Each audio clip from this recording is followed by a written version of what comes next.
MrBeast gives away houses, islands, and millions in cash.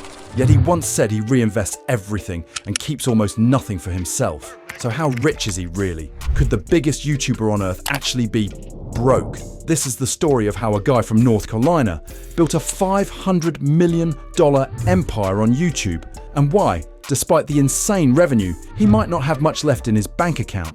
MrBeast is not just a YouTuber anymore. He's a brand, a businessman, and a content machine. With over 250 million subscribers on his main channel and several other successful channels under the MrBeast umbrella, his YouTube ad revenue alone is staggering. Estimates suggest he makes between $3 to $5 million a month just from ads on the main channel. When you add in MrBeast Gaming, Beast Reacts, and his international channels, his yearly YouTube ad revenue likely exceeds $60 million. But YouTube isn't his only source of income. MrBeast has developed multiple income streams. His merchandise, t-shirts, hoodies, and other branded items brings in millions each year. Though he doesn't promote merch heavily in every video, his fan base is loyal and eager to support him. At its peak, his merchandise sales were estimated to bring in between $30 and $50 million annually. And that's just the beginning. In 2022, MrBeast launched a snack company called Feastables, starting with chocolate bars. The brand exploded in popularity, quickly becoming one of the top-selling online snack brands. By mid-2023, Feastables had hit $100 million in revenue and expanded into tens of thousands of stores across the US, including Walmart and Target. It's a growing consumer product empire, with potential to surpass even his digital ventures. Then there's MrBeast Burger, his virtual restaurant brand that launched in 2020. At one point, it had over 1,700 delivery-only kitchens across the country. Fans could order through delivery apps and enjoy a menu created by MrBeast and his team. The launch was a smash hit, literally causing some food delivery apps to crash. But as we'll see later, that venture has hit some serious bumps along the way. All of this combined, YouTube, merchandise, Feastables, and MrBeast Burger, adds up to a personal brand worth around $500 million, according to various analysts. Some investors have even offered Jimmy $1 billion to buy his brand outright, and he turned it down.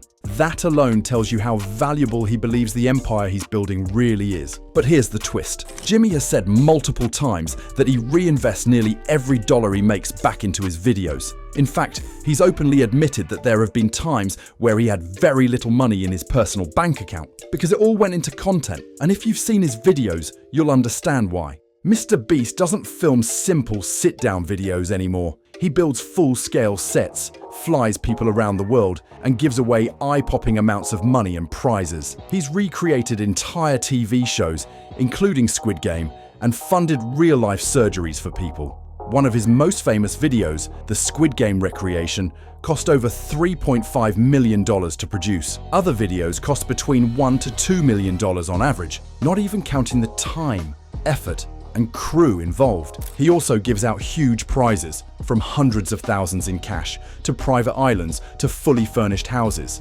These giveaways aren't just for show, they're part of what draws millions of viewers in. But they cost money, a lot of it. Add on the salaries for his full-time employees, editors, writers, producers, cameramen, and the bill for one video can quickly soar into the seven-figure range. Still, MrBeast doesn't see this spending as wasteful. He sees it as a reinvestment. Every dollar that goes into a video is meant to bring in more views, which leads to more ad revenue, more subscribers, more merch sales, and more buzz. It's a loop.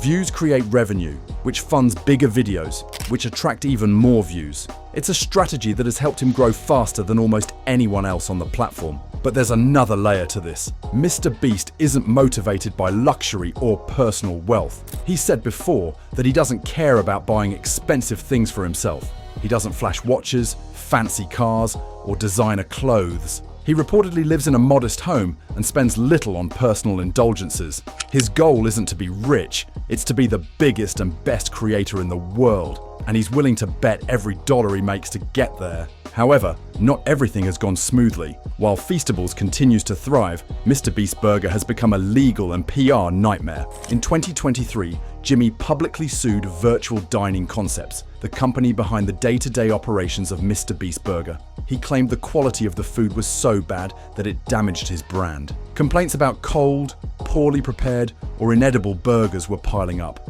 and Jimmy said that his reputation was taking a hit because of it. In response, Virtual Dining Concepts hit back with a $100 million countersuit, accusing MrBeast of breaching their contract. So, what started as a successful side venture has turned into a full-blown legal battle.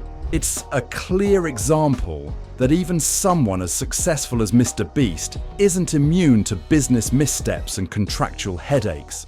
So now the question is this model sustainable? Can someone continue pouring millions into each video and still keep up the growth? As the stakes get higher, the pressure does too. Each video has to outdo the last. Bigger sets, bigger prizes, bigger expectations. That's a lot to manage, even with a great team behind him. Plus, there's always the risk that YouTube changes something. Maybe the algorithm shifts, maybe ad revenue drops, maybe attention spans move on to the next trend. And when you're spending almost everything you earn, there's not a lot of margin for error. If a video underperforms, it doesn't just hurt the view count, it can hit the entire operation hard.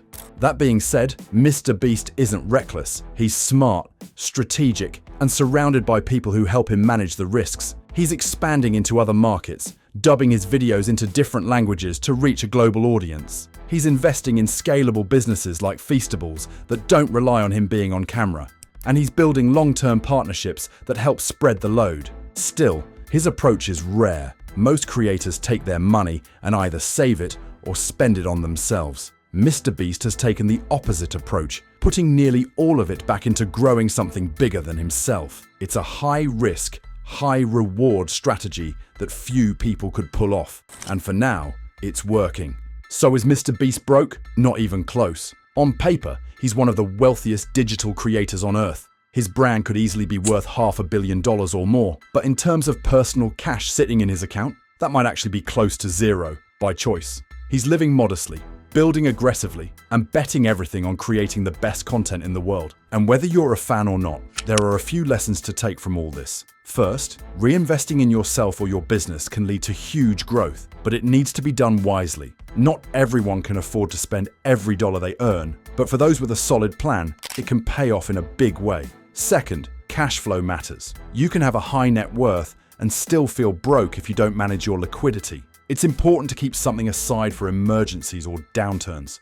Third, diversify your income. MrBeast doesn't rely on just one stream. He has YouTube, snacks, merch, and more. That protects him if one area slows down. And finally, don't be afraid to live below your means. Just because you're making millions doesn't mean you need to spend it all. Sometimes, living simply gives you the freedom to build something far greater. So what do you think? Is MrBeast building an unstoppable empire or walking a financial tightrope? Let us know in the comments. And if you enjoyed this breakdown, make sure to like, subscribe, and turn on notifications. We've got more deep dives coming your way. Until next time, remember, you don't need $500 million to be smart with your money.